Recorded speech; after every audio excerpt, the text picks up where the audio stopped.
Bienvenidos a nuestra reunión de entre semana. En esta reunión tendremos el privilegio de adorar juntos a nuestro Dios Jehová y de aprender principios bíblicos que serán muy prácticos para nuestra vida. Pero para comenzar lo haremos como es costumbre en nosotros, entonando una canción de alabanza a Jehová. En esta ocasión tenemos asignada la canción número 12 que lleva por título Jehová, nuestro gran Dios.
Pues, ¿qué menú espiritual ha preparado la organización de Jehová para nosotros? Bueno, el hilo argumental de toda la reunión va a girar en torno a una cualidad imprescindible para todos los cristianos, la humildad. ¿Escuchamos cuando se nos da una sugerencia? ¿Agradecemos los consejos que se nos dan? Pues en los tesoros de la Biblia, bajo el título El orgulloso faraón ayudó sin saberlo a que se cumpliera el propósito de Dios, se nos ayudará a hacernos un autoanálisis sincero, algo que será muy práctico. Y dado que todos queremos ser cada vez mejores maestros, en la sección que lleva este nombre se nos darán sugerencias para entablar una primera conversación, pero lo haremos desde diferentes ángulos, lo cual será también muy práctico para poder ponerlo o darle uso en el día a día. Todo esto y mucho más en la reunión de hoy. Así, para comenzar, lo haremos con los tesoros de la Biblia y el hermano David García estará considerando el título El orgulloso faraón ayudó sin saberlo a que se cumpliera el propósito de Dios. Le damos paso. El faraón era un gobernante muy poderoso. Sus súbditos y él mismo lo consideraban un dios, el hijo del dios Sol Ra.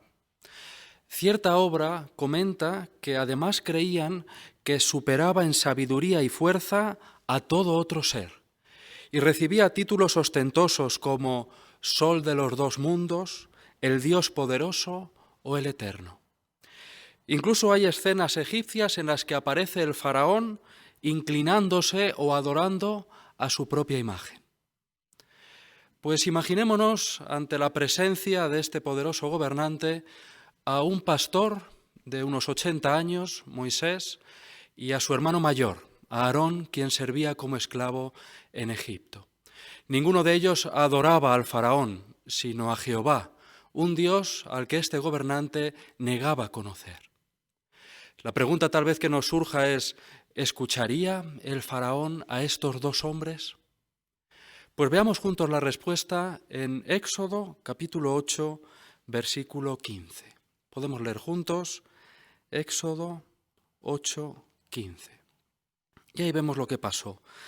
Dice, cuando el faraón vio que se había aliviado la situación, se puso terco y se negó a escuchar a Moisés y a Aarón, tal como había dicho Jehová.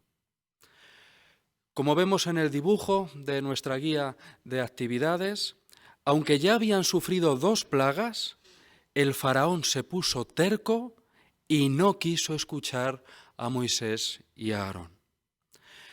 Menos mal que aún quedaba una última esperanza. La obra Perspicacia indica que el poder absoluto del faraón estaba limitado de manera considerable por otras fuerzas dentro del imperio, entre las que cabe mencionar el sacerdocio. Bueno, ¿qué consejo le darían los sacerdotes, sus sacerdotes, al faraón? ¿Les escucharía tal vez a ellos? Pues volvamos a leer en la Biblia la respuesta, ahora en Éxodo también capítulo 8, pero ahora los versículos 18 y 19. Acompáñame por favor a leer Éxodo 8, 18 y 19. Allí dice, los sacerdotes magos trataron de imitarlos y producir mosquitos con sus artes ocultas, pero no lo consiguieron. Y los mosquitos se lanzaban sobre la gente y los animales, de modo que los sacerdotes magos le dijeron al faraón, «Es el dedo de Dios». Sin embargo, el corazón del faraón siguió siendo terco y no les hizo caso, tal como había dicho Jehová. Así como leemos, la tercera plaga desconcertó a los sacerdotes practicantes de magia, que no pudieron duplicar, a diferencia de las 2 plagas anteriores, el milagro que hizo Jehová de convertir el polvo en mosquitos. «Es el dedo o el Espíritu Santo de Dios», exclamaron. Así, aunque no dijeron el nombre del Dios verdadero, pero estos sacerdotes magos reconocieron que ni ellos, ni Tot, el dios de la magia, ni Geb, el dios de la tierra, eran tan poderosos como Jehová. ¿Pero qué hay del faraón? ¿Reconocería él también esto? ¿Haría caso a sus sacerdotes? Pues lamentablemente, como hemos leído, el corazón del faraón siguió siendo terco y no les hizo caso ni a ellos, ni a Moisés, ni a Aarón. Y no solo eso, sino que no accedió a someterse a Jehová y siguió oponiéndose a él con terquedad y con orgullo. Debido a ello, Jehová se vio obligado a mandar una 4ª plaga, tábanos que asolaron la tierra de Egipto sin que Su, el dios del aire, o Isis, la diosa del cielo, pudieran impedirlo. Sin embargo, Jehová sí pudo proteger a sus siervos, pues esta y las siguientes plagas afligieron solamente a los egipcios, no a los israelitas. No obstante, como la terquedad de Faraón continuaba, Jehová mandó una 5ª plaga, la muerte del ganado de los egipcios. Y una 6ª, una enfermedad que llenó de úlceras a los egipcios. Pues aún así, el faraón siguió demostrando orgullo y terquedad, negándose a dejar marchar a los israelitas.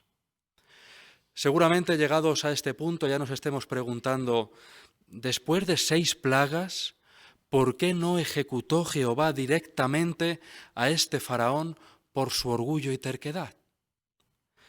Pues nuevamente encontramos la respuesta en la Biblia. En Éxodo, ahora el capítulo 9, acompañadme por favor a leer, Éxodo 9, 15 y 16. Ahí leemos Éxodo 9, 15 y 16, palabras del propio Jehová.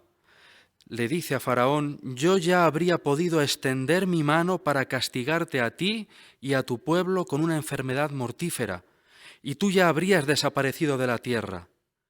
Pero te he dejado vivir por esta razón, para demostrarte mi poder y para que se proclame mi nombre por toda la tierra.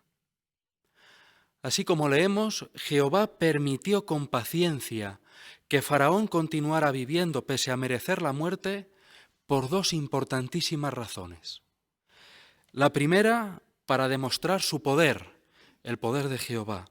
Y es que cuando Jehová finalmente ejecutó su venganza contra este gobernante terco, quedó bien claro quién era él, el Dios Todopoderoso, cuyo poder era infinitamente superior al de Faraón y sus dioses que nada valían.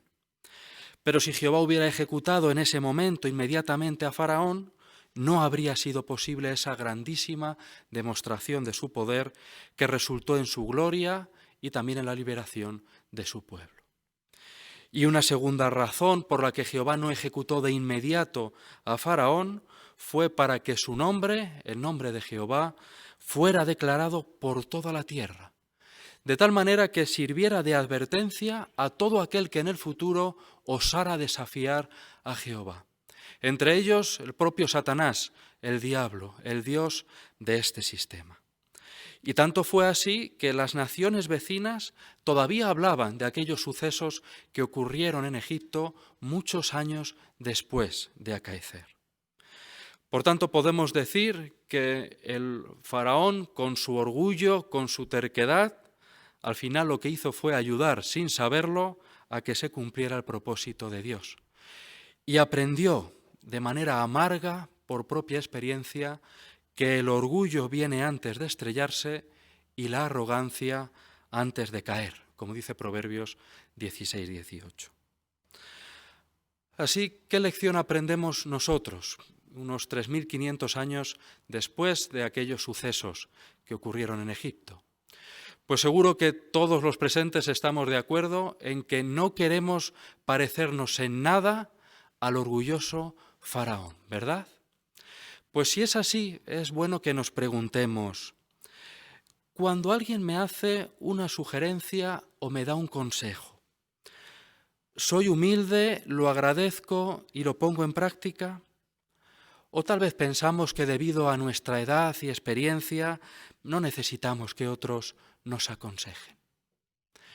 Bueno, si pensáramos así, ¿no estaríamos demostrando al menos un poquito de orgullo? Pues fijaros cómo describió un experto a la persona orgullosa. Él dijo lo siguiente, dijo, en su corazón, en el corazón del orgulloso, hay un pequeño altar ante el cual se arrodilla ante sí mismo. ¿Nos recuerda esto a alguien? Seguro que sí, ¿verdad? Al faraón, que como decíamos en la introducción, se adoraba a sí mismo. Bueno, pues esto nos enseña, sin duda alguna, que cómo le fue al faraón por esta actitud que tuvo. O mejor aún, deberíamos preguntarnos cómo le hubiera ido a él y a sus súbditos si hubieran escuchado a Moisés y Aarón o incluso a sus propios consejeros. Pues que el ejemplo de este faraón nos sirva para recordar siempre la importancia de no ser orgullosos como él.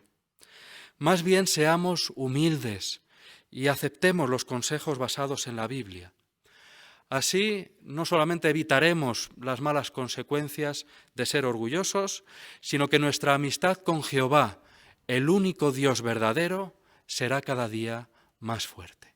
Pues muchísimas gracias, hermano David, por haber destacado las consecuencias de la terquedad y del orgullo y por qué los cristianos debemos evitarlo. Muchas gracias por hacerlo también. Pues pasamos a la siguiente parte, en este caso a Busquemos perlas escondidas. Esta semana tenemos asignados los capítulos 8 y 9 del libro de Éxodo y el hermano Manuel Cruz desarrollará esta asignación. Te damos paso, hermano Manuel.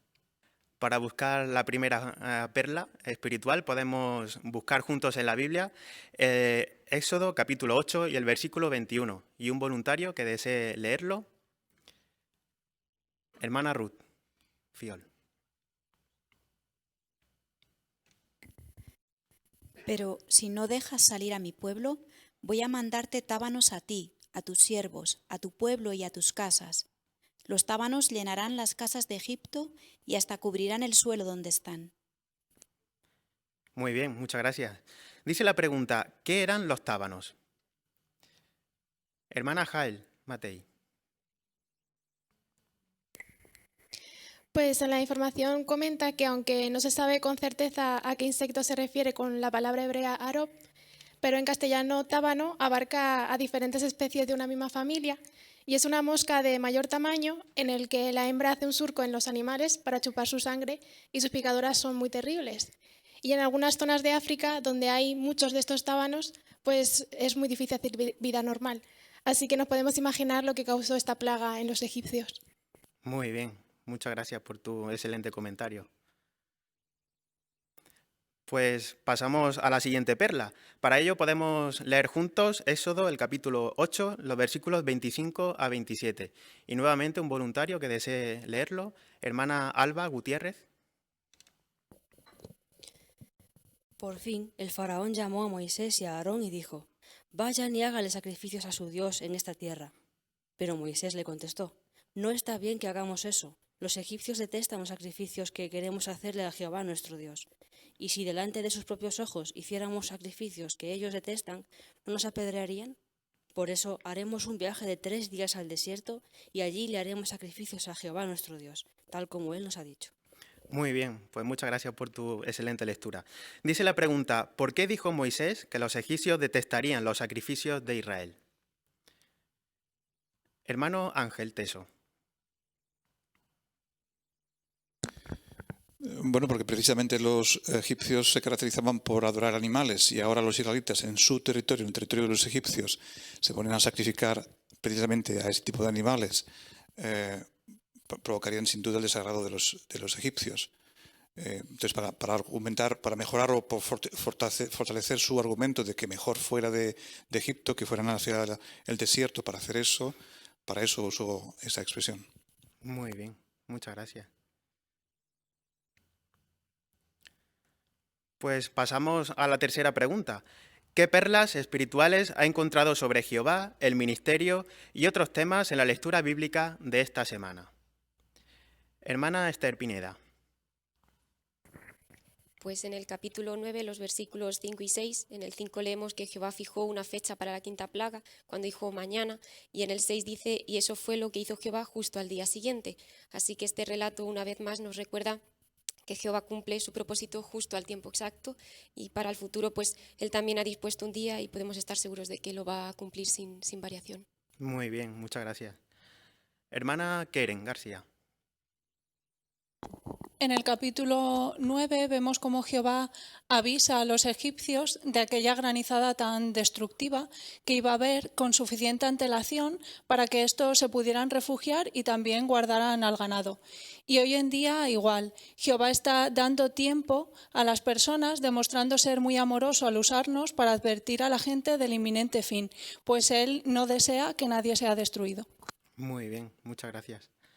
Hermano Imanol. A mí me ha gustado la forma en la que Jehová en el capítulo 8 le asegura a Moisés que si el faraón rectificaba, así como iba a llevar los tábanos a Egipto, también los iba a sacar. Menciona en el versículo 31 la forma en la que lo hizo. Menciona que no quedó ni un tábano en el país.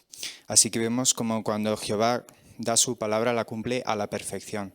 Deberíamos intentar imitar también esta cualidad y cumplir nuestros compromisos con los hermanos y la congregación lo mejor posible.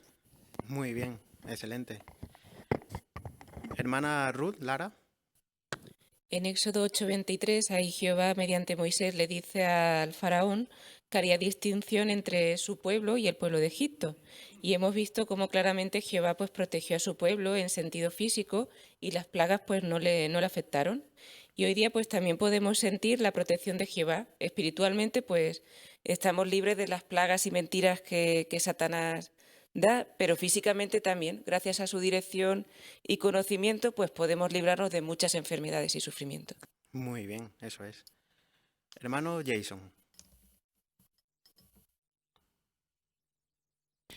En Éxodo 8:19, ahí dicen los sacerdotes que le dijeron a Faraón, es el dedo de Dios. Uno se puede preguntar, ¿por qué no dijeron es el dedo de Jehová? Si ellos conocían a Jehová, estaban conviviendo con los israelitas, ¿no? Posiblemente por orgullo, ¿no? Y si lo comparamos eso a nuestros días, hay muchas personas también que no pronuncian el nombre de Dios. Posiblemente no por orgullo, sino por desconocimiento. Pero al final vemos que es Satanás el que está intentando ocultar el nombre de Dios, ¿no? Así nosotros, si lo utilizamos, pues al final estaremos honrando el nombre de Jehová. Muy bien, eso es. Hermano Jonathan Hill. Capítulo 9, versículo 7 dice que Faraón tenía un corazón insensible. El faraón tenía pruebas claras de la existencia de Jehová y que era el Todopoderoso, y sin embargo no reaccionaba ante esto. Bueno, hoy también hay personas que son insensibles y que no reaccionan ante las pruebas claras de la existencia y del poder de Jehová, así que no debería de pegarnos ninguna actitud de esta a nosotros. Muy bien, eso es. Hermano Efraín Pineda. Pues en el capítulo 8, versículo 28 y el capítulo 9, versículo 28, pues una y otra vez ahí se demuestra de que Faraón es una persona que no cumple con su palabra. ¿Qué demostró él? Pues que era orgulloso e inmaduro. Pues nosotros no queremos parecernos a Faraón. Si queremos ser personas de palabra, tenemos que ser humildes y maduros espiritualmente. Muy bien. Hermano Gabriel Miguel. Sí, por medio de las plagas con las que Jehová azotó a los egipcios, también aprovechó para humillar a sus dioses y ejecutar un juicio sobre ellos. Por ejemplo, en una de las primeras plagas, la rana, era un símbolo de fertilidad y resurrección para los egipcios, consagrada con la diosa rana Eket. Por tanto, la plaga humilló a esa diosa. Hoy día, Dios Jehová también humilla a los dioses. Muchas personas hacen un Dios del materialismo, de ellos mismos, de los placeres de la vida, argumentando que así son más felices. Pero Dios humilla a esas personas o esas formas de pensar al hacernos a nosotros, que somos sus siervos, felices, aún evitando todas esas cosas. Muy bien, muchas gracias. Hermano Benjamín, Lara. También me resultó digno de mención la obediencia de Moisés. Es interesante que en el capítulo 9, los versículos 29 y 30, él estaba haciendo tal y como Jehová le había dicho, pero incluso él le dice a Faraón: yo ya sé que ni siquiera entonces, ni tú ni tus siervos temerán a Jehová Dios. Y sin embargo, él continuó haciendo lo que Jehová le estaba diciendo. Así que sin duda es un buen ejemplo para nosotros en cuanto a obedecer a Jehová. Muy bien. Hermano Alejandro Matei. En el capítulo 8, al final del versículo 30, dice que después de Moisés salir de la presencia del faraón, le rogó a Jehová. Y en el 31 dice: y Jehová hizo lo que Moisés le pidió. Y esto se repite muchas veces en este relato. Moisés tenía una tarea difícil, pero constantemente le pedía ayuda a Jehová y Jehová le contestaba sus oraciones. Muy bien, eso es. Hermano David García.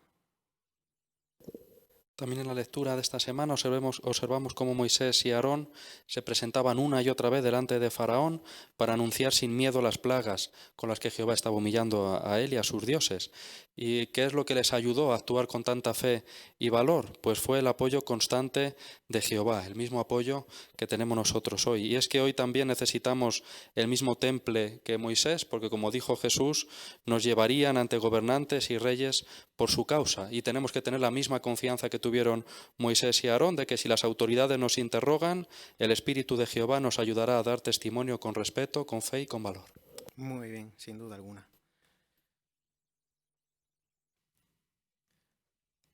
Hermano Ángel Teso. Cuando en el capítulo 9, versículo 12, dice que Jehová permite que el corazón del faraón se pusiera terco otra vez, es porque tenía argumentos más que de sobra para acabar con Faraón. Podía haberlo destruido en muchas ocasiones. Y en cada ocasión le dio una nueva oportunidad y volvió a recurrir a la mentira o al engaño. Esto, además de resaltar el poder de Jehová, por supuesto, también destaca su capacidad de autocontrol, de ejercer paciencia, y nos ayuda a entender por qué quizá el sistema está durando tanto tiempo y por qué Jehová está interesado en que las personas le conozcan y le obedezcan. Muy bien, pues muchas gracias a todos por vuestros buenos comentarios y excelente preparación. Pues muchísimas gracias, hermano Manuel, por haber desarrollado tan bien estas perlas escondidas y también al auditorio por haber aportado esos comentarios tan profundos que nos ayudan a todos. Pues continuamos con la lectura de la Biblia. En este caso, esta semana tenemos asignado el capítulo 8, los versículos 1 al 19 del libro de Éxodo, y el hermano Jonathan Hill tendrá a su cargo la lectura. Te damos paso. Entonces Jehová le ordenó a Moisés: vete a donde está el faraón y dile: esto es lo que Jehová dice: deja salir a mi pueblo para que me adore. Si sigues negándote a dejarlo salir, voy a plagar de ranas todo tu territorio. El río Nilo se llenará de ranas, y éstas saldrán del agua. Se meterán en tu casa, en tu dormitorio, en tu cama y en las casas de tus siervos, y estarán sobre tu pueblo, dentro de tus hornos y dentro de tus recipientes, para amasar. Y las ranas te invadirán a ti, a tu pueblo y a todos tus siervos. Más tarde Jehová le mandó a Moisés: Dile a Aarón que extienda tu mano con tu vara sobre los ríos, los canales del Nilo y los pantanos, y haz que las ranas invadan la tierra de Egipto. De modo que Aarón extendió la mano sobre las aguas de Egipto, y las ranas empezaron a salir y a cubrir el país. Sin embargo, los sacerdotes magos hicieron lo mismo con sus artes ocultas, y ellos también consiguieron que salieran ranas y se extendieran por la tierra de Egipto. Pero luego el faraón llamó a Moisés y a Aarón y dijo: Ruéguenle a Jehová que nos libre a mí y a mi pueblo de las ranas, porque estoy dispuesto a dejar salir al pueblo para que le haga sacrificios a Jehová. Entonces Moisés le dijo al faraón: A ti te corresponde el honor de decirme cuándo quieres que le ruegue a Dios que tú, tus siervos, tu pueblo y tus casas queden libres de las ranas. Solo quedarán ranas en el río Nilo. Mañana, contestó el faraón. Así que Moisés le dijo: Para que sepas que no hay nadie como Jehová nuestro Dios, se hará tal como me pides. Desaparecerán las ranas de tus casas, de modo que quedarán libres de ellas tú, tus siervos y tu pueblo. Solo quedarán ranas en el Nilo. Así pues, Moisés y Aarón salieron de la presencia del faraón, y Moisés le rogó a Jehová que eliminara las ranas que le había enviado el faraón. Y Jehová hizo lo que pidió Moisés, y las ranas empezaron a morirse en las casas, los patios y los campos. Los egipcios fueron juntándolas e hicieron muchísimos montones, y la tierra empezó a apestar. Cuando el faraón vio que se había aliviado la situación, se puso terco y se negó a escuchar a Moisés y a Faraón, tal como había dicho Jehová. Entonces Jehová le ordenó a Moisés: Dile a Aarón: Extiende tu vara y golpea el suelo, y el polvo se convertirá en mosquitos en toda la tierra de Egipto. Y eso fue lo que hicieron. Aarón extendió su mano con la vara, golpeó el suelo, y los mosquitos empezaron a lanzarse sobre la gente y los animales. El polvo del suelo se convirtió en mosquitos en toda la tierra de Egipto. Los sacerdotes magos trataron de imitarlos y producir mosquitos con sus artes ocultas, pero no lo consiguieron. Y los mosquitos se lanzaban sobre la gente y los animales. De modo que los sacerdotes magos le dijeron al faraón: Es el dedo de Dios. Sin embargo, el corazón del faraón siguió siendo terco, y él no les hizo caso, tal como había dicho Jehová. Pues muchísimas gracias, hermano Jonathan, por esta excelente lectura. Has estado practicando durante estos días sobre la lección 12 del folleto Maestros, que es o trata el tema mostrar amabilidad y empatía. ¿Y cómo se puede mostrar amabilidad o empatía en una lectura? Pues dice: procure no sonar ni exagerado ni forzado. Cuando lea un relato, refleje los sentimientos que se expresan en él, pero no atraiga la atención hacia sí mismo. Y qué bien lo has hecho cuando conversaban Faraón, Aarón, Moisés, expresando los sentimientos de cada una de las partes.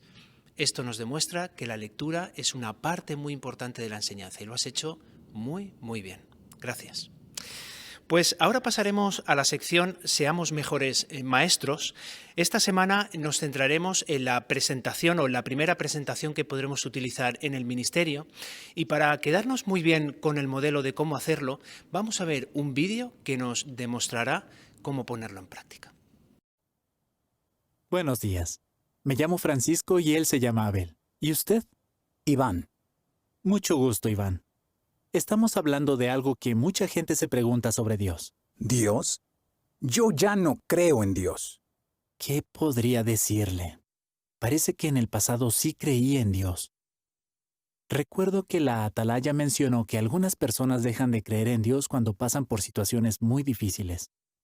Así que en vez de intentar adivinar por qué no cree en Dios, trataré de averiguar la razón. Muchas personas dudan de la existencia de Dios. Pero permítame una pregunta. ¿Ha pensado siempre así? Bueno, antes sí creía en Dios. Me educaron así. Pero luego todo cambió. Mi mamá se enfermó y mi papá nos abandonó. Mi hermano y yo nos quedamos solos intentando cuidar de mamá hasta que murió. Lo lamento mucho, Iván. Yo también. Me imagino por lo que está pasando, porque mi familia pasó por algo parecido. No entiendo por qué Dios nos hizo algo así. Éramos buenas personas. Íbamos a la iglesia los domingos y nunca hicimos mal a nadie. Le puedo asegurar que usted no es el único que se siente así. Muchas personas se preguntan por qué pasan cosas malas. Tal vez les sorprenda saber lo que dice la Biblia. De hecho, hoy estamos hablando de eso.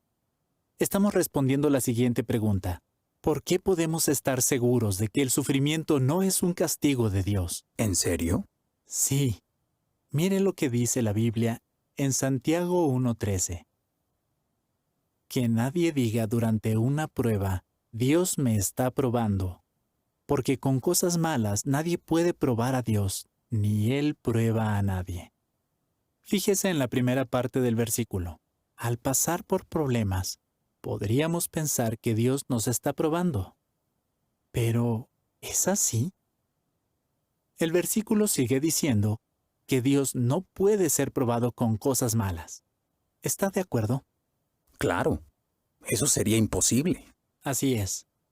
Y según este versículo, ¿qué otra cosa es igual de imposible? ¿Que Dios nos pruebe con cosas malas? Exacto.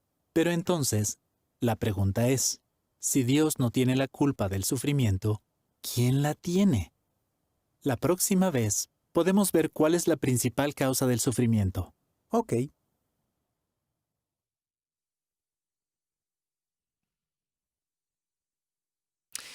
Pues qué buen modelo para poner en práctica, ¿verdad?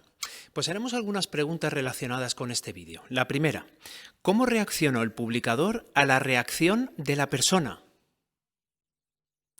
Hermano Fiol, por favor. La reacción no fue muy buena, sin embargo, el hermano fue muy prudente. Percibió que en alguna ocasión en el pasado la persona sí creía o había creído en Dios. Así que pensó cómo obtener respuesta positiva y le preguntó directamente si siempre había pensado así. Estupendo, ¿eh? Muy bien. Hermana Loida. Su tono fue calmado, a pesar de que la persona cuando explicaba su situación parecía como que se sentía enfadada, pero se mostró comprensivo ante la situación de la persona, tanto el hermano que dirigía la conversación como su compañero. Así que también es un buen ejemplo para nosotros ante una objeción que quizás no nos guste mucho. Muy bien, ¿eh? Pues otra pregunta más. ¿Cómo presentaría usted una publicación del kit de enseñanza en esta situación? ¿Cómo lo haríamos?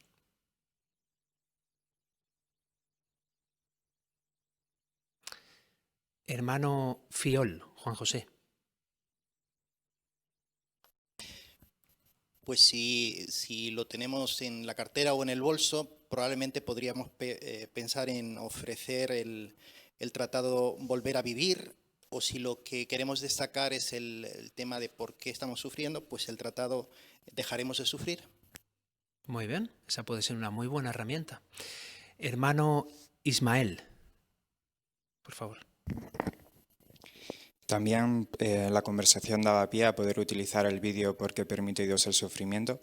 Si vemos que la persona quizás tenga tiempo y realmente quiere saber la respuesta, puede ser una buena opción. Muy bien, ¿eh? Hermano Jason Espinoza. También en el párrafo 7 del capítulo 1 del libro Enseña aparece este texto, así que podríamos dirigirnos a este manual que utilizamos para hacer cursos bíblicos y en el futuro pues incluso empezarlo, ¿no? Perfecto. Pues cuántas herramientas tenemos para poder usar en este tipo de situaciones. Muchas gracias por vuestros comentarios. Pues hemos visto el vídeo que nos pone el modelo de cómo hacerlo y ahora vamos a ver algunas participaciones de nuestras hermanas que nos ayudarán a ver desde diferentes ángulos cómo hacer esta primera presentación durante este mes. En primer lugar veremos a la hermana Rosy Teso y Esther Pineda, cómo ellas practican esto que acabamos de ver en el vídeo. Les damos paso. Muchas gracias por su ayuda. Lo cierto es que para nosotros poder hablar con nuestros seres queridos es muy importante y gracias a ustedes es posible.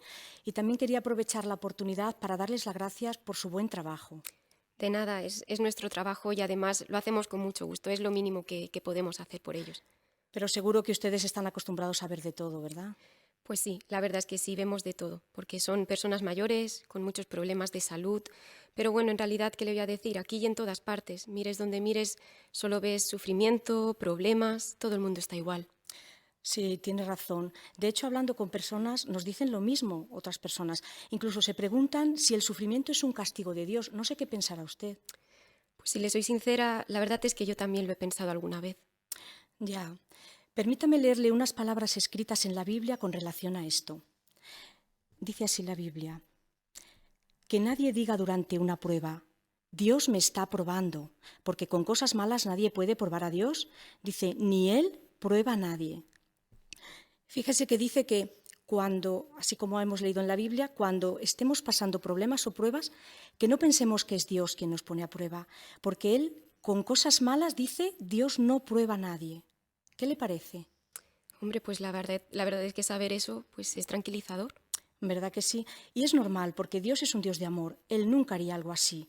Al igual que un buen padre nunca haría daño a sus hijos, pues tampoco Dios nos hará nunca daño a nosotros. Claro que por otro lado es lógico que nos preguntemos por qué sufrimos, ¿no? Exacto, sí. Entonces, ¿por qué sufrimos? Pues me gustaría llamarle mañana, si es posible, a esta misma hora, o si le va bien, quizá un poquito más tarde, y leer con usted la respuesta que nos da la Biblia. Vale, de acuerdo. Vale, mi nombre es Rosy. Yo soy Esther. Pues Esther, me ha gustado mucho hablar con usted. De nuevo, darle las gracias por su buen trabajo y le llamo mañana. Hasta mañana. Pues muchísimas gracias, hermanas Rosy y Esther, por haber presentado tan bien esta demostración. La hermana Rosy ha tenido en cuenta la lección 6 del folleto Maestros, que lleva por título Explicar bien los textos bíblicos. Y dice, esto implica dar una explicación sencilla, evitando detalles que no estén relacionados con el punto principal y determinando cuánta información se necesita para que quede clara la idea principal. Y qué bien lo ha hecho nuestra hermana Rosy, ¿verdad? Ella no ha dado una explicación extensa del texto, se ha centrado en la idea que quería transmitir a la persona para llegar a su corazón, para que lo comprenda con la mayor sencillez posible. Muchísimas gracias por haberlo presentado de esta forma. Pues pasamos ahora de nuevo a la primera conversación, pero vamos ahora a ver cómo nuestra hermana Kerem, junto con la hermana Ruth, vencen una objeción común en el territorio. Les damos paso. Hola Ruth, ¿qué tal? Soy Kerem, la vecina del cuarto. Solo te llamaba para ver qué tal estabais, porque hace bastante tiempo que no nos vemos. Hola. Pues sí, es verdad, es que como con esto del teletrabajo ahora, pues casi no salgo de casa. Pero estamos todos bien, gracias por tu interés. Qué bueno, me alegro mucho de oír eso, que estáis todos bien. Fíjate, estos días he estado hablando con otros vecinos y familiares y todos estábamos de acuerdo en lo necesario que es ahora, en estos días, escuchar buenas noticias y palabras de ánimo, ¿verdad? Vaya, sí es cierto, aunque muchas veces es precisamente lo contrario. Lo que más oímos es noticias malas. Sí, es verdad, tienes razón. Por eso me gustaría compartir contigo, Ruth, unas palabras que a mí me gustan mucho y se encuentran en la Biblia. Mira lo que dicen. Mira, yo lo siento mucho, agradezco mucho tu llamada, pero es que la Biblia me parece un libro tan antiguo, de una época tan diferente a la nuestra. Ya, mira, Ruth, muchas personas comparten tu misma opinión, pero me gustaría hacerte una pregunta. ¿Alguna vez has podido leer algo de ella? No, pero sí que he escuchado muchas veces algunas cosas que dice y la verdad es que nunca he entendido lo que querían decir. Bueno, es cierto que algunas partes de la Biblia pudieran llegar a resultar un poquito difíciles, pero yo, por ejemplo, llevo mucho tiempo estudiándola y he visto que tiene muchos consejos prácticos. También nos desvela sucesos que ocurrirán en el futuro e incluso nos ayuda a entender por qué están sucediendo ahora ciertas cosas. Por ejemplo, Ruth, ¿nunca te has preguntado por qué hay tanto sufrimiento? ¿Si será que Dios nos está castigando por algo? Sí, alguna vez lo he pensado. Pues, ¿sabes que la Biblia tiene la respuesta a esas preguntas que tanta y tanta gente se hace? Y nos deja claro en unas pocas palabras quién no es el culpable del sufrimiento. ¿Quieres que te lo lea? Vale, ahora ya me has despertado la curiosidad. Mira lo que dice Santiago 1:13. Que nadie diga durante una prueba, Dios me está probando, porque con cosas malas nadie puede probar a Dios, ni Él prueba a nadie. ¿Has visto, Ruth, qué no hace Dios? Sí, dice que Él no nos prueba. Eso es. Él nunca nos va a poner un problema o una dificultad para hacernos sufrir. Pero entonces, si no es Dios el culpable del sufrimiento, ¿por qué sufrimos? ¿Quién lo produce entonces? Pues no lo sé, pero la verdad es que estaría bien saberlo. Sí, ¿verdad? Si quieres, te puedo volver a llamar el próximo sábado y vemos juntas la respuesta. Así verás cómo la Biblia sí que se puede entender y que además es muy práctica. Vale, y de nuevo muchas gracias por tu llamada, ¿eh? Un saludo. Pues muchísimas gracias. Les damos a la hermana Kerem y a la hermana Ruth por haber presentado de nuevo tan bien esta asignación. Qué bien ha vencido esa objeción que la persona había puesto ante ella, ¿verdad? Ver la Biblia como un libro anticuado. Ella ha puesto en práctica la lección 3, hacer preguntas para vencer la objeción. Si notamos, la lección dice haga preguntas con tacto para despertar y mantener el interés de sus oyentes, razonar con ellos y destacar puntos importantes. Su pregunta sobre ¿has tenido la oportunidad de leer la Biblia en alguna ocasión? ¿Ha hecho razonar a la persona? Pues si no lo he hecho nunca, no le he dado la oportunidad de responder. Así es, una buena herramienta, un buen método que podemos usar para ser mejores maestros, como nos quiere enseñar este folleto. Muchas gracias de nuevo a las dos hermanas. Pues pasaremos a la siguiente asignación. De nuevo será la primera conversación y en esta ocasión las hermanas Ruth Fiol y Jael Matei en este caso la hermana Ruth ofrecerá una publicación que se usa para dar cursos bíblicos usando la primera conversación. Veamos cómo lo hacen. ¿Jael? Sí, soy yo. Hola, ¿qué tal? Soy Ruth del trabajo. Ah, hola Ruth, ¿qué tal? Bien, mira, es que esta mañana me ha extrañado mucho no verte en la oficina y he preguntado si te había pasado algo y me han dicho que te habías cogido el día libre porque había fallecido un familiar tuyo. Quería saber cómo estabas. Oh, Ruth, muchas gracias. Bueno, aquí estoy. La que ha fallecido es una tía mía y la verdad es que estábamos muy unidas y bueno, estoy aquí con la familia. Vaya, pues no sabes cuánto lo siento, qué trago más duro. Sí, la verdad es que ha sido bastante triste. Además era una mujer tan buena, todo el mundo la quería. Pero bueno, imagino que es lo que Dios quería. Pero, Jael, ¿tú crees que Dios quería que tu tía falleciese? Bueno, no sé, pero es lo que dicen, ¿no? Que Dios nos prueba con cosas así. Tienes razón, eso es lo que mucha gente piensa, ¿no? Y lo que dice. Pero, ¿te has preguntado alguna vez qué dirá la Biblia sobre eso? No, la verdad es que nunca me lo he preguntado. Pues mira, hay un versículo en la Biblia que dice que Dios no nos prueba con cosas malas. ¿En serio? Pues la verdad es que las veces que he ido a la iglesia nunca he escuchado algo así. Mira, me gustaría enseñarte algo. Bueno, tú ya sabes que yo soy testigo de Jehová, ¿verdad? Sí. Mira, podría enviarte ahí al teléfono por WhatsApp un manual para entender la Biblia, ¿te importa? Vale, un momentito, te pongo manos libres. Ok, pues te lo envío. Ya. Mira, si lo abres en la página 9 y en el párrafo 7, justo ahí aparece explicado el versículo del que te estaba hablando, Santiago 1:13, y viene copiado directamente de la Biblia. Mira, dice que nadie diga durante una prueba, Dios me está probando, porque con cosas malas nadie puede probar a Dios, ni Él prueba a nadie. La verdad es que es interesante, nunca había leído algo así. Mira, quizás en otro momento que estés más tranquila, porque claro, ahora estás atendiendo a la familia, podamos hablar un poquito más de lo que dice la Biblia sobre la razón de nuestro sufrimiento, en realidad, ¿quién es el responsable? Vale, sí, me parece bien. Y muchas gracias, Ruth, de verdad, por llamarme y por preocuparte por mí. Un placer, Jael. Hablamos otro ratito y de verdad que siento mucho lo de tu tía. Un besito. Un beso, gracias.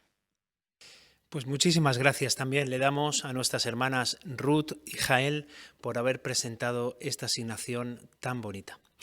Pues la hermana Ruth está también practicando sobre la lección 12, mostrar amabilidad y empatía, Y qué bien lo ha hecho ella durante su asignación, ¿verdad?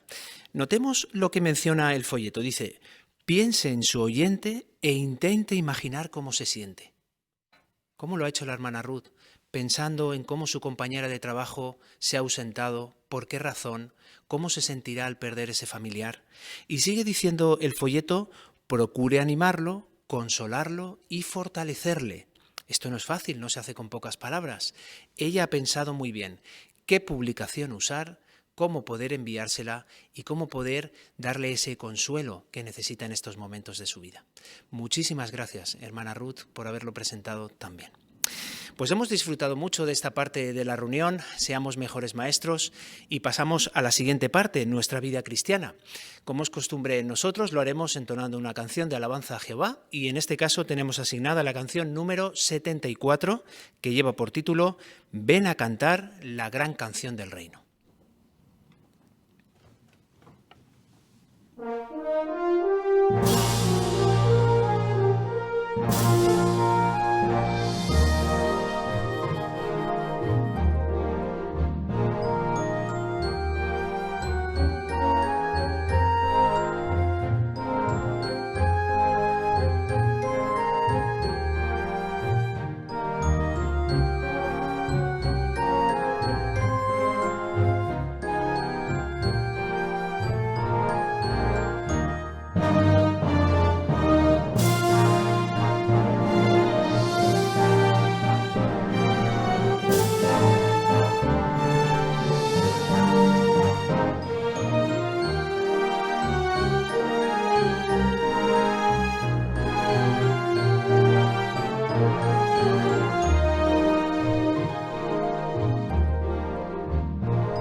Pues en la parte de nuestra vida cristiana seguiremos desarrollando la cualidad que estamos analizando hoy, en este caso la humildad, y nuestro hermano Alejandro Matei presentará la parte Sé humilde y no presumas. El ejemplo de Faraón nos enseña lo peligroso que puede ser el orgullo, ser orgulloso. Una señal de que alguien es orgulloso es que se alaba a sí mismo, presume de las cosas que tiene, de las cosas que sabe hacer, de las cosas que puede hacer. Proverbios 27:2 dice, que te alabe otro, no tu propia boca. ¿Alguna vez nos hemos alabado a nosotros mismos? ¿Hemos hablado bien de nosotros? Es probable. Por eso nos viene muy bien ver el video que vamos a ver ahora. Hazte amigo de Jehová, hay que ser humilde. Y luego lo comentamos.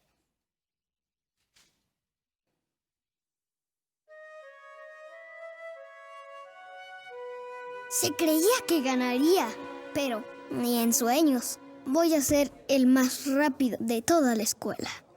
Pero a mí no me ganas. ¿Que no? ¿Y la paliza que te di delante de los de la congregación?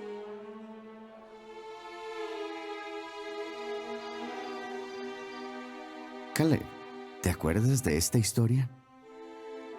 Ah, sí, es la Torre de Babel. Muy bien. ¿Y por qué querían construir esa torre? Pues para vivir allí. En realidad, fue porque creían que eran los mejores y querían presumir. Pero, ¿qué pensó Jehová de eso? No le gustó. Exacto. Hizo que hablaran otros idiomas para que dejaran de presumir. Pero en la escuela todos lo hacen. Lo sé. La gente presume. Yo lo he hecho. Pero no está bien. Cuando te pones a presumir, es como si te hicieras tu propia torre, como los de Babel. Si quisiera, tendría el récord mundial, campeón del mundo. Sí, claro, pero en baloncesto te gano. Porque no me esfuerzo. Todos saben que tengo talento. Y cuanto más alto subas, más peligroso será. ¿Sabes por qué? Porque me caeré y me haré daño.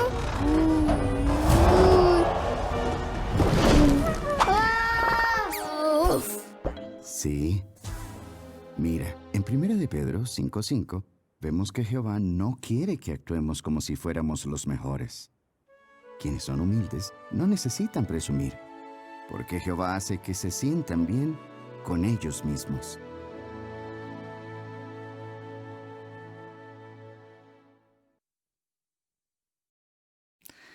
Pues vamos a repasar este video con las preguntas que tenemos en la guía. La primera pregunta dice, ¿de qué cosas presume la gente? Hermano Efraín Pineda. Pues de sus logros, su trabajo, su físico, de ser el mejor que otros. Muy bien.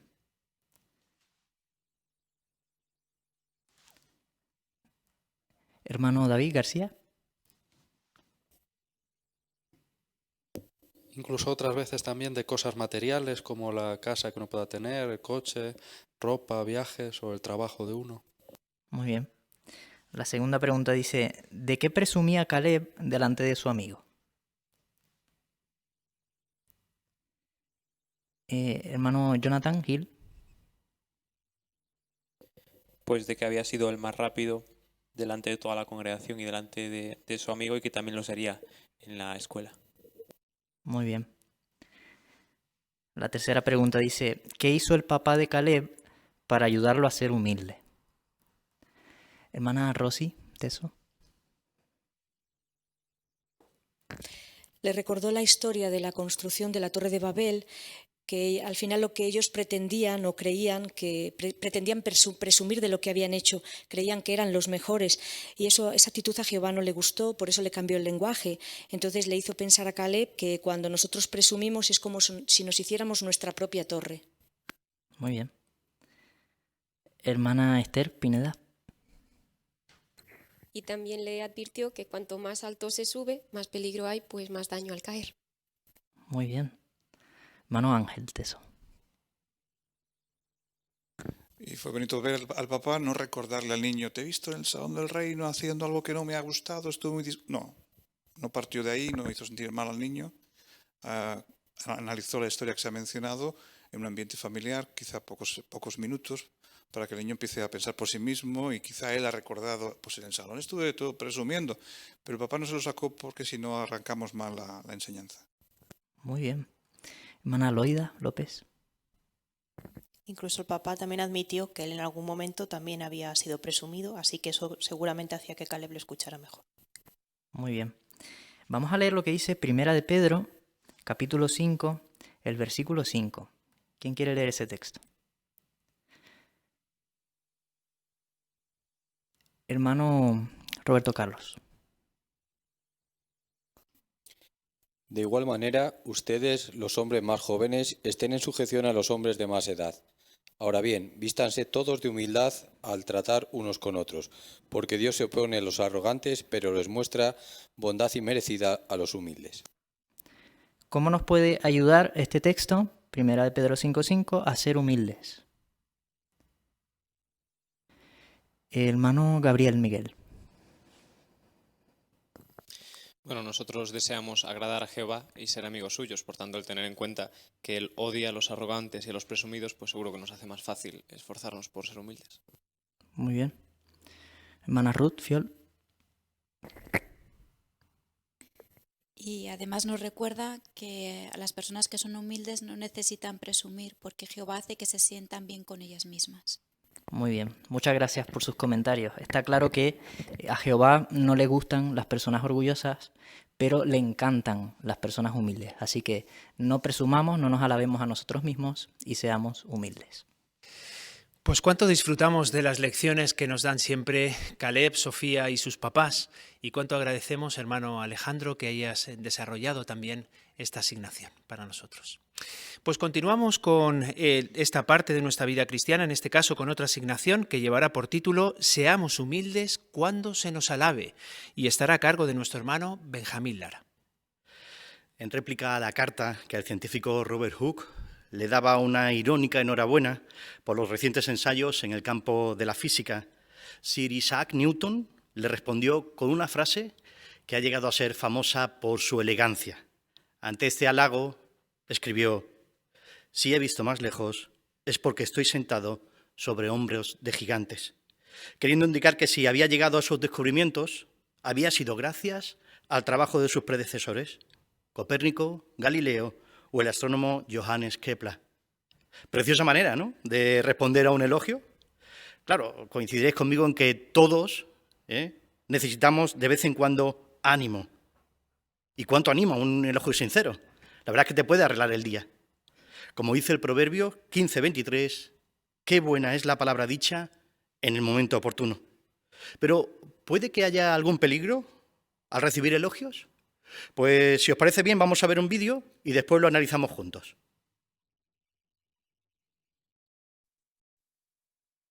Gracias por el discurso, me gustó mucho. De nada. Sergei. ¿Alexei? Natalia. Exacto. No los veía desde... Hace 17 años. Oramos mucho por tu libertad, Sergei. Muchas gracias. Cuando anunciaron que eras el sustituto de circuito, no podía creerlo. Oh, yo tampoco me lo creo. Un momento. Disculpen. Les presento a mi esposa, es Anya. Mucho gusto. Natalia, Alexei. Es un placer. El placer es mío. Él nos enseñó la verdad. Qué bueno que se ven después de tantos años. ¿Pueden cenar con nosotros esta noche? Nos gustaría tanto. Por supuesto. Nos encantaría ir. Gracias. Gracias. Los esperábamos. Gracias.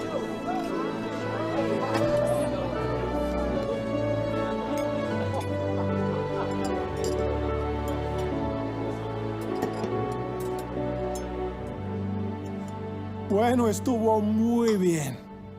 Como tu discurso hoy.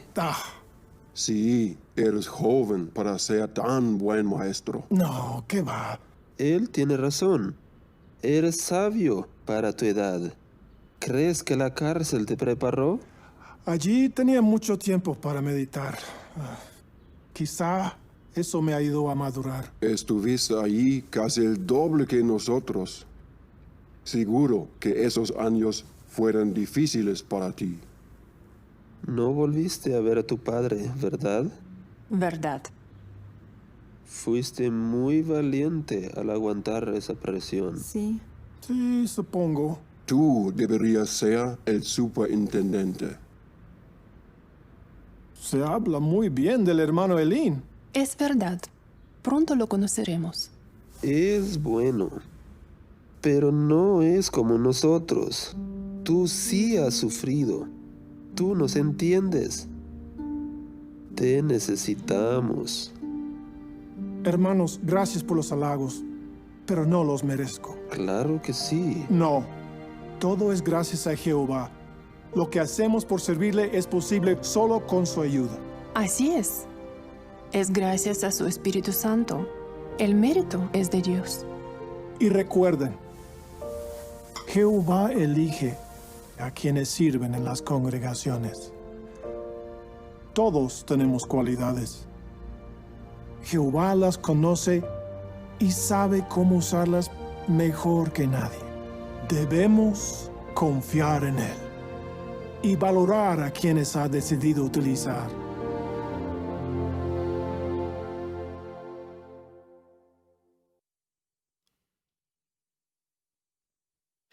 Pues la primera pregunta a este vídeo es: ¿cuáles son algunas cosas por las que nos pueden felicitar? Hermano Manuel Cruz. Puede ser por alguna asignación o algún discurso que hayamos presentado en la congregación, algún privilegio de servicio que hemos recibido o incluso también por nuestros resultados en la predicación.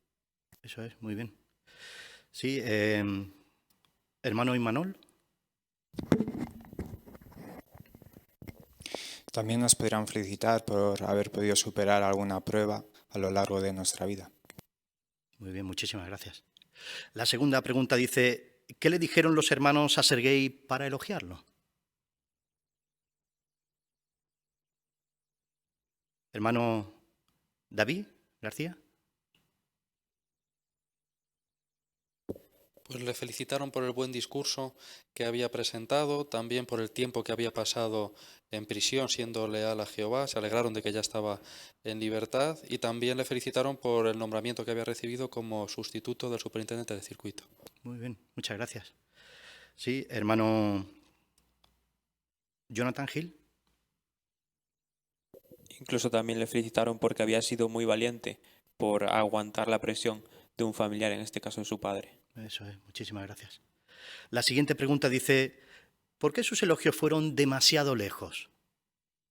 Alba Gutiérrez, por favor. Pues fueron demasiado lejos porque pasaron de animarle por un buen discurso a hacerle ver que la razón de ese buen discurso son sus actitudes y experiencia. Eso es. Sí, hermano Espinoza.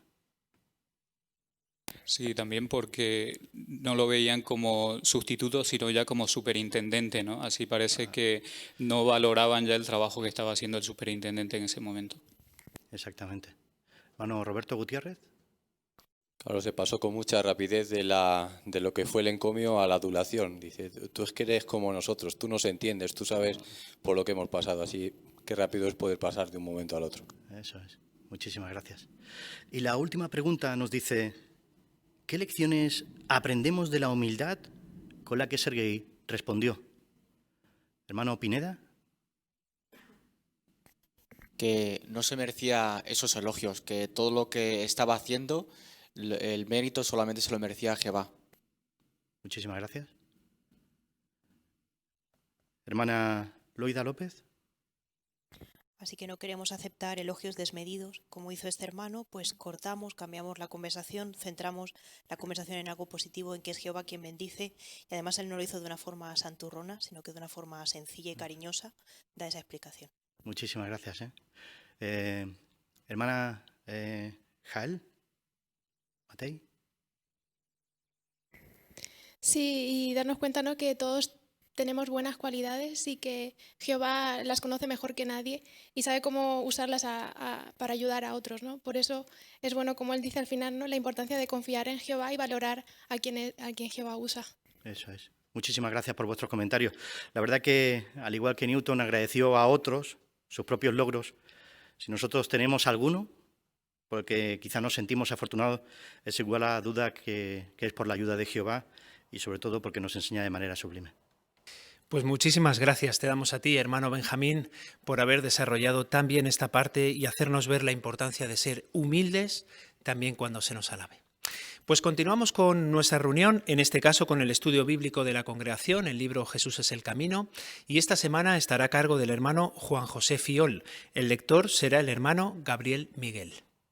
Estamos en las últimas horas de la vida de Jesús.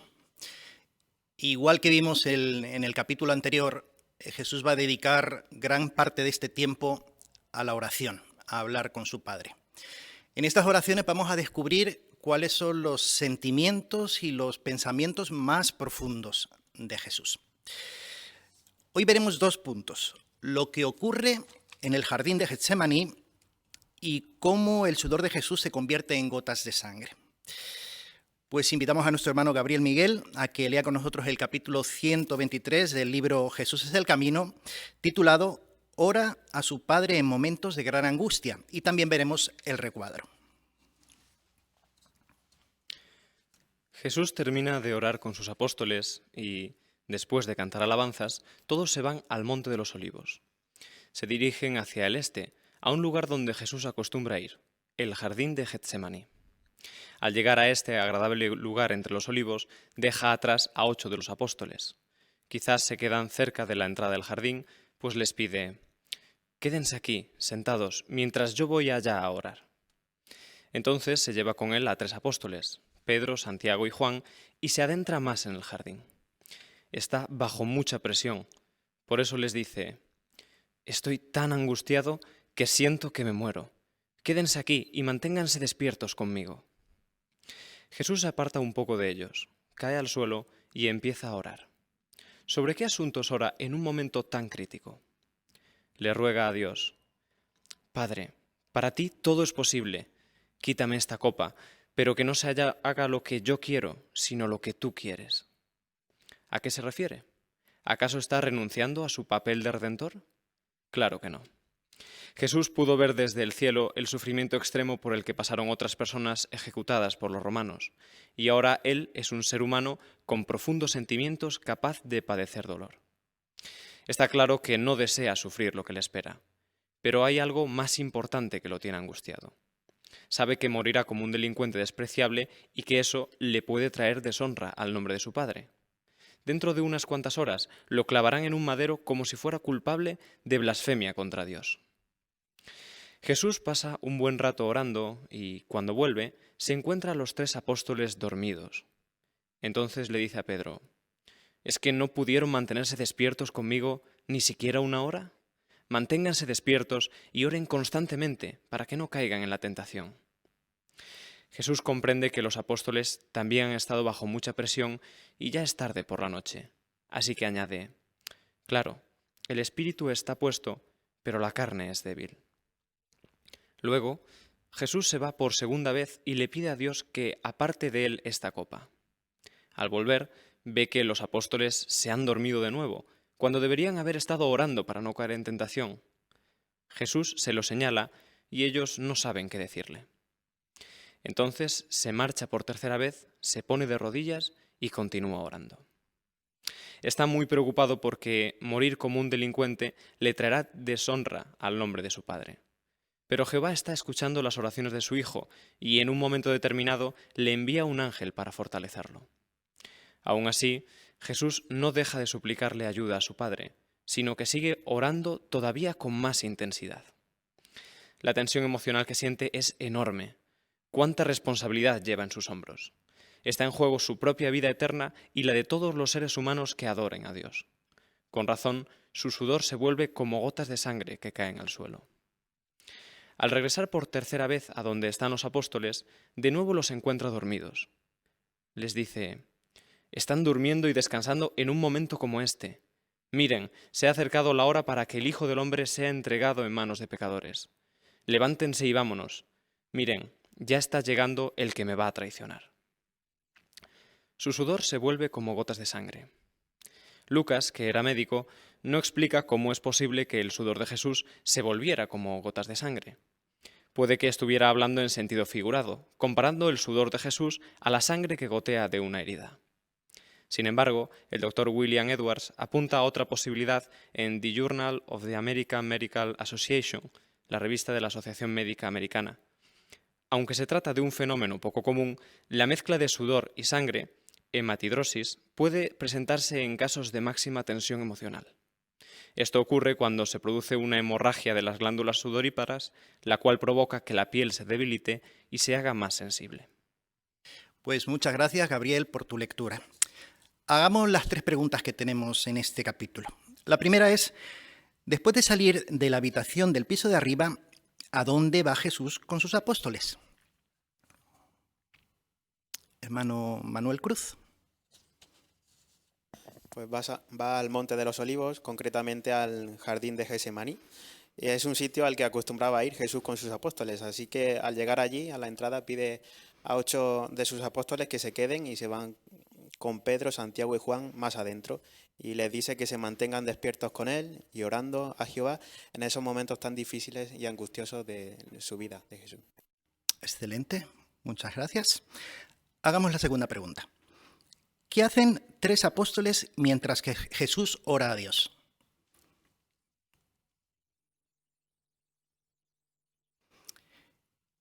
Hermano García, David.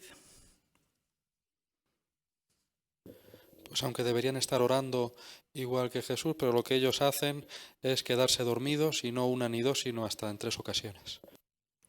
Muy bien. Pues antes de hacer la tercera pregunta, veamos la imagen del capítulo. Y la pregunta es, ¿por qué se vuelve el sudor de Jesús como gotas de sangre? Y quizás podemos hacer algún comentario del recuadro. Hermano Lara, Benjamín.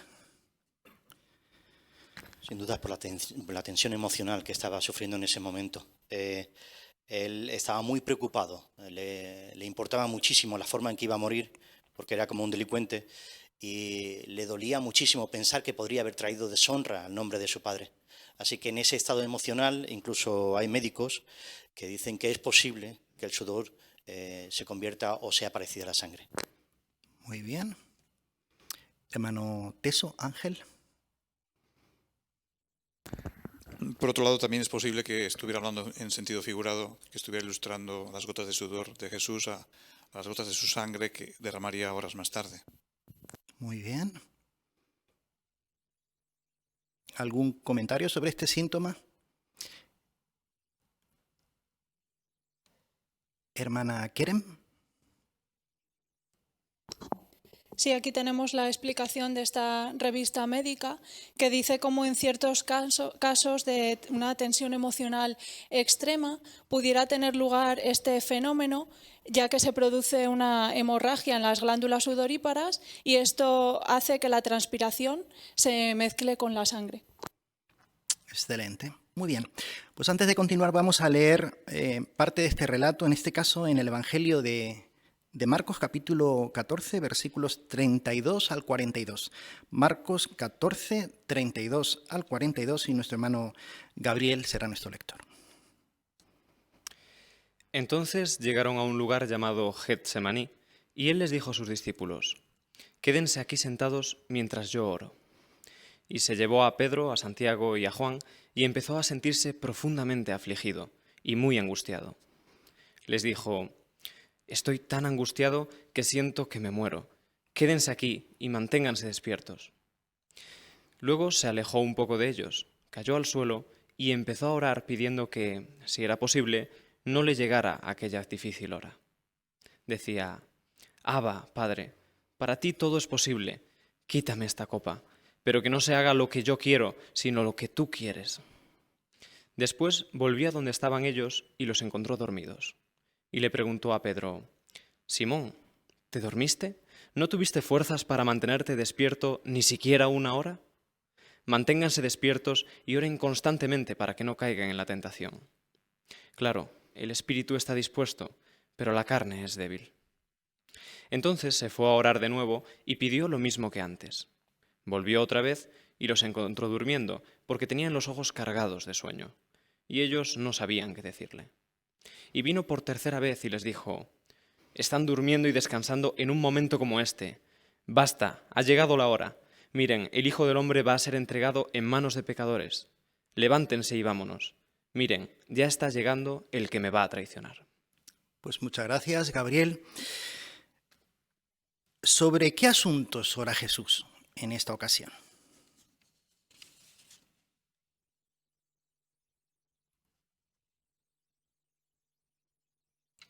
Hermano Benjamín.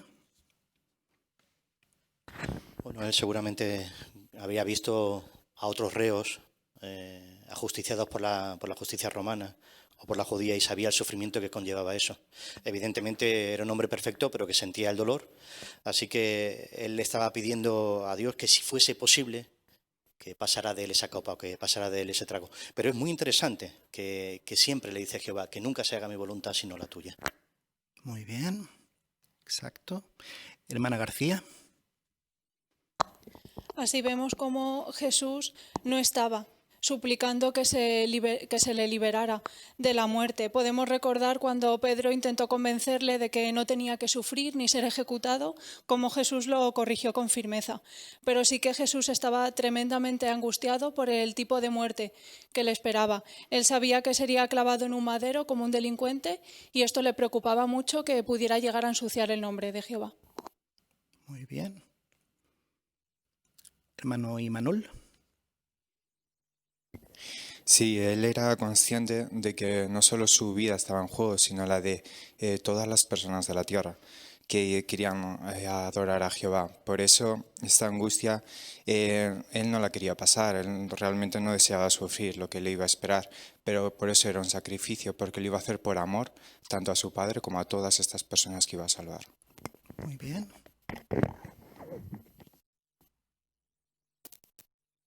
Hermana Lara. Y llegaba el momento crucial de que Jesús había venido a la tierra. Sabemos que Jehová lo mandó porque Adán no pudo realizar su propósito, pero ahora Jesús llevaba sobre sus hombros una enorme responsabilidad. Estaba en juego el nombre de su Padre, la paz del universo, la salvación de la humanidad, y todo eso dependía de ese momento de fidelidad. Muy bien, exacto. Hermano Jason. Y vemos también cómo Jesús él experimentó, ¿no?, el sufrimiento de las personas que estaban siendo ejecutadas por los romanos cuando él estaba en el cielo, y ahora él tenía que vivirlo en carne propia, ¿no? Sus circunstancias cambiaron. Aplicándolo a nuestro caso, si nosotros también pasamos por situaciones difíciles, puede que cambien nuestras circunstancias o puede que tengamos nuevas responsabilidades. ¿Qué fue lo que le ayudó a Jesús a aguantar esa situación? Dice, honrar el nombre de Dios, ¿no? Pues nosotros también deberíamos verlo así. Honrar el nombre de Dios es lo que nos ayudará a aguantar cualquier prueba que estemos pasando o cualquier responsabilidad que se nos dé. Muy bien. Hermano Roberto Carlos. Para este momento él ya había dejado prácticamente a las espaldas 3 años y medio de fiel ministerio, y él había visto y había dejado entrever en muchas ocasiones las intenciones de aquellos líderes religiosos, y estaba a punto de percibir cómo sobre él iba a pesar algo que para nada encajaba con lo que él había hecho, que era una blasfemia contra Dios. Así que todas estas cosas sin duda moverían en su mente todos los sentimientos implicados y también todos los pensamientos, así que era muy lógica la angustia que él sentía en ese momento. Muy bien. Aunque se ha comentado un poquito, ¿qué no significan las palabras Padre, para ti todo es posible, quítame esta copa? ¿Qué no significa o qué no indicaba esta súplica? Hermano Rubén. Pues no indicaba que él quisiera librarse de esta situación que estaba viviendo. Más bien, lo que a él le causaba era esa tensión de la que hemos hablado, esa responsabilidad de que pues la paz del universo, la vida de los humanos y, por supuesto, el nombre de Jehová y la forma en la que iba a morir, pues todo eso estaba envuelto y, lógicamente, eso le causaba este sufrimiento del cual se percibe, ¿no? Muy bien. Excelente. Hermana Rosy.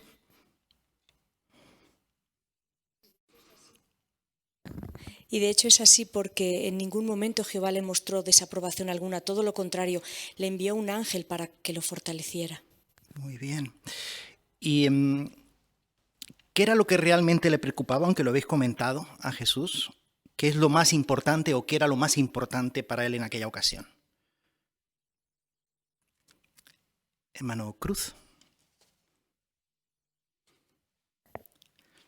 Bueno, oró angustiado a su padre no solo por el sufrimiento y el dolor que iba a verse sometido, sino también porque iba a morir como un delincuente, alguien despreciable.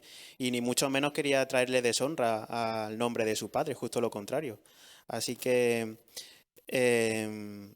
comprendía ese sentimiento, esa presión y... Perdón. Quería ser leal a Jehová sobre todo, ¿verdad? Exacto, excelente. Muy bien. ¿Y qué nos enseña este relato sobre la importancia de la oración?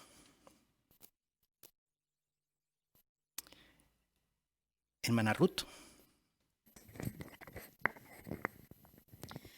Pues que no es algo que podamos dejar a la casualidad. En estos momentos tan importantes, Jesús se aseguró de encontrar el lugar y el momento para orar. Y nosotros también debemos, imitando su ejemplo, sacar tiempo para orar y asegurarnos de que no lo dejamos a la casualidad. Muy bien, excelente. Hermano Gil, Jonathan. Incluso con las cantidades de oraciones en el versículo 39 leímos que entonces se fue a orar de nuevo y pidió lo mismo que antes. Incluso si nosotros estamos sufriendo o tenemos alguna prueba, no es que podamos solo pedirlo una vez, sino que podemos pedirlo varias veces y así también incluso estrechar nuestra relación con Jehová. Muy bien, correcto. Hermano Efraín. Y si el Hijo de Dios, un ser perfecto, oraba a Jehová para que le ayudara, nosotros con cuánta más razón, personas imperfectas, tenemos que orar más en situaciones complicadas. Muy bien, perfecto. Hermano David García. También aprendemos que la oración nos ayuda a mantenernos despiertos espiritualmente, porque esa fue la clave por la que los discípulos, los apóstoles de Jesús no se mantuvieron despiertos, porque aunque es verdad que estaban cansados y era tarde, pero Jesús también estaba cansado. Sin embargo, él utilizó este tiempo y este tiempo tan fundamental para orar a su Padre. Así que tenemos que imitar el ejemplo de Jesús en lo que tiene que ver con la oración y así permaneceremos espiritualmente despiertos. Muy bien. Exacto. Hermano Teso Ángel.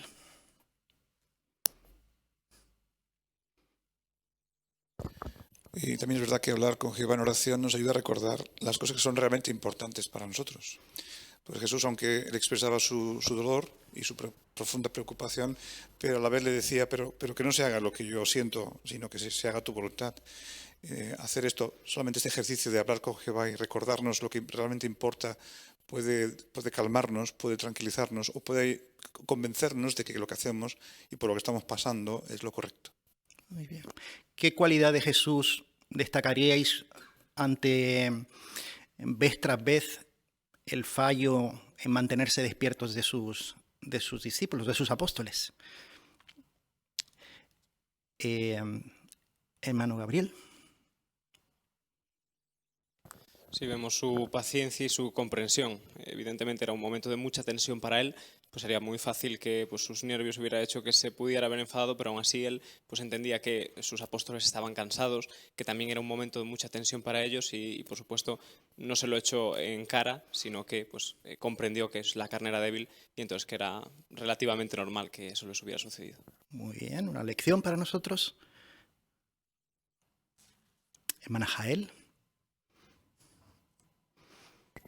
Sí, pues al igual que Jesús, ser comprensivo, ¿no?, con las debilidades de otros. Es fácil no juzgarles y decir, mira, parece que fallaron a Jesús o lo abandonaron, pero ¿cuántos de nosotros, a pesar de querer hacer las cosas bien, fallamos? Por eso, al igual que deseamos que sean comprensivos con nosotros, también serlo con otros. Muy bien. Y hermana Lara.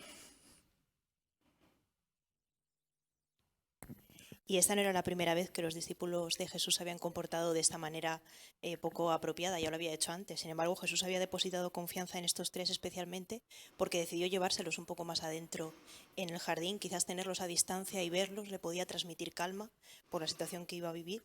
Así que queremos sentir eso con nuestros hermanos, a pesar de sus errores, que sean nuestros compañeros, que cuando lo veamos sintamos la fuerza que necesitamos para seguir adelante. Gracias, Loida. Vamos a leer juntos Lucas 22, 41 al 44. ¿Alguien que quiera ayudarnos con la lectura? ¿Alguno de ustedes? Lucas 22, 41 al 44. Hermana Esther. Y él se apartó de ellos a una distancia como de un tiro de piedra. Se puso de rodillas y comenzó a orar diciendo: Padre, si quieres, quítame esta copa, pero que no se haga mi voluntad, sino la tuya. Entonces se le apareció un ángel del cielo y lo fortaleció. Con todo, su agonía era tan grande que continuó orando todavía con más intensidad, y su sudor se volvió como gotas de sangre que caían al suelo.